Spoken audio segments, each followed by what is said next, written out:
So in this video, we'll look at a couple of exercises about finding derivatives f prime of x given a function f. And you have to learn to apply the correct rules because we have learned quite a few rules already.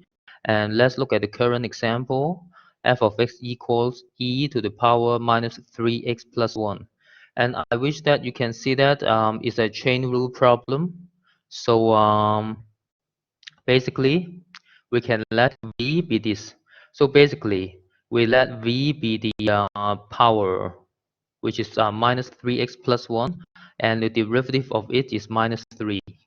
And why is it important? Because by chain rule, if you actually feel good about it, you can suppress the notation a little bit, skipping some steps if you want. You can write the answer down in one step.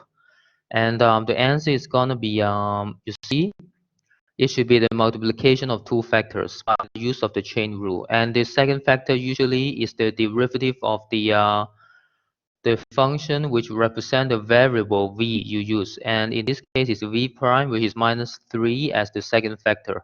For the first factor, it's going to be the derivative of e to the power v. An exponential function e to the power v is a very special function. The derivative never change when you look at the exponential function e to the power v for the derivative with respect to v. And it means because it's still the same as e to the power v, I can write it directly as e to the power minus 3x plus 1, right? So basically, that's the final answer to this problem, basically. So let's look at the current problem. F of x equals cosine of 2x plus 1. And once again, it's a chain rule type of problem. You can let v be 2x plus 1. And in case you're experienced on how to use the chain rule already, you can try to write the answer down in one step. And the first factor is going to be the derivative with respect to variable v for the function cosine v. And it's going to be minus sine v, and v is 2x plus 1. So I can write it directly like this. And the second factor is going to be the derivative v prime, which is 2. So the answer is going to be minus 2 times sine of 2x plus 1, right? So that's the end of this problem. So let's look at the current problem. Are you able to write the answer down in one line? Once again, if you are good at chain rule, you would see that if you let v be the function inside the bracket, we can apply the chain rule because the first factor is going to be the derivative with respect to variable v for the function v to the power 10. So it's going to be a power rule here. It's going to be 10 times v to the power 9. And we can write the v as an expression of x in the next line, but the second factor is going to be the derivative v prime with respect to variable x. And v prime is going to be 21x squared minus 8. And f prime is the answer 10 times v to the power 9 is 7x cubed minus 8x plus 1, the whole thing to the power 9 times 21x squared minus 8. And that's the final answer to this problem. So let's look at the current problem. F is now the same as the product of two functions, x cubed times cosine 2x. And let's think about the correct rule to use. For example, you see, it's a product of two functions. So I hope that the first thing that comes to your mind is the use of product rule. So u prime times v plus u times v prime. And u prime is what? U prime is 3x squared. And v, I'll just copy it from above, which is cosine of 2x. And u, I'll just copy from above, which is x cubed. And v prime. So let's think about this problem. V is now the same as cosine of 2x, right? And v prime, which is the derivative with respect to x, I hope you can see that there's a mini chain rule that you need to apply to this variable. So if you tell me the answer is the same as minus sine of 2x, I hope you can notice that something is missing because, okay, derivative of cosine x is the same as minus sine x. Derivative of cosine x is the same as minus sine x. But For cosine of 2x, there's a mini chain rule you have to apply. So you should be multiplying minus sine of 2x to w prime, which is 2. So v prime itself is the same as minus 2 times sine of 2x. So I'll just put the answer back here for the things inside the bracket. Minus 2 sine of 2x inside for the v prime, and basically that's the answer. You see, this problem requires you to use the product rule first, and the v prime itself, you need to use a chain rule inside this problem, and we'll see more complicated examples. So let's look at the current example. F is the same as the product of two functions again. So I wish that you can notice that. Once again, it's an application of the product rule.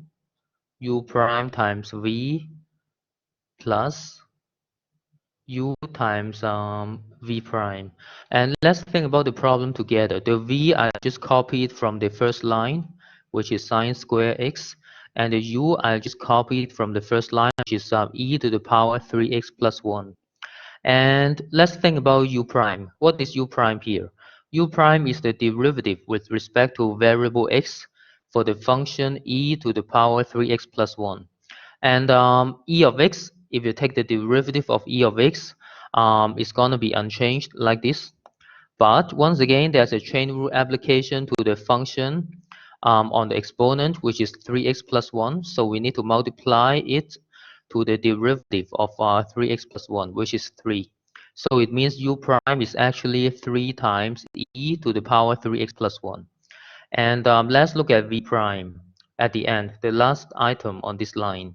So v prime should be the derivative of sine square x, the whole thing derivative, right? And you have to think of sine square x as sine x, the whole thing square, the whole thing derivative.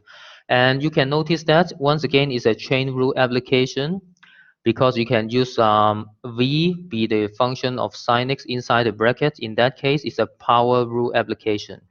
So it becomes 2 times sine x, and there should be a second factor multiplying to 2 times sine x, and this second factor is gonna be the derivative of what you have inside the bracket, which is cosine x, as the derivative of sine x, which is the function inside the bracket. So v prime is basically 2 sine x times cosine x, and that's basically the answer to this problem.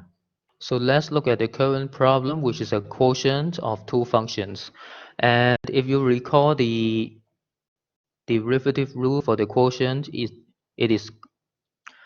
very good if you recall that. So the derivative rule is that the top is gonna be v times u prime minus u times v prime, and the bottom is v squared. And let's apply this formula together. So what is the bottom of this f prime now? So I just take the square of what you have in the denominator for f. So when I take the square of it, it's gonna be 2x plus 1, the whole thing to the power 4, right? Because you're taking square and square. And what is the top? And let's be careful about that. So I copy, you see the first term is v, which is 2x plus 1 square, and the second term is u prime. So the u prime is the derivative of cosine of x squared plus 1, right? And let's think about the derivative of this function. You can make cosine becomes minus sine of x squared plus 1. And as a chain rule application, the second factor is going to be the derivative of x squared plus 1, which is 2x. So it means, let's come back to our answer of the f prime. It means the u prime factor is going to be minus 2x times sine of x squared plus 1. And minus u is cosine of x squared plus 1. This is the factor u. And let's look at the meaning of v prime. So v prime is be the derivative of the whole thing is 2x plus 1 square, the whole thing derivative. And by the use of power rule, you could notice that I can pull the 2 out from the exponent, and the power of this function is decreased by 1. And once again, it's a chain rule application. You have to write down the derivative of what you have inside the bracket, which is 2. So altogether, it's going to be the same as 4 times 2x plus 1 for the derivative v prime. So it's 4 times 2x plus 1. And that's the answer to this problem. Let's look at the current problem together to find the derivative of it. We can use the differentiation rule for the function of sin x if be cosine. So I can just copy it like this. As an application of the chain rule, you have to write down the derivative of the square root of x plus 1. And please think about the derivative of it. I mean, you can think of the square root as power half, or you can recall the derivative rule for square root of x. It is 1 over 2 times square root of x. So I just use it together. I mean, based on this rule. And it's going to be 1 over 2 times the whole thing, square root of x squared 1. And this factor needs to be multiplied to as a chain rule application, which is the derivative of what you have inside the square root. So basically, that's the derivative of this term, and of course 2 and 2 cancelled. So it means the derivative is x over square root of x squared plus 1. It's x over square root of x squared plus 1. And that's the final answer to this problem.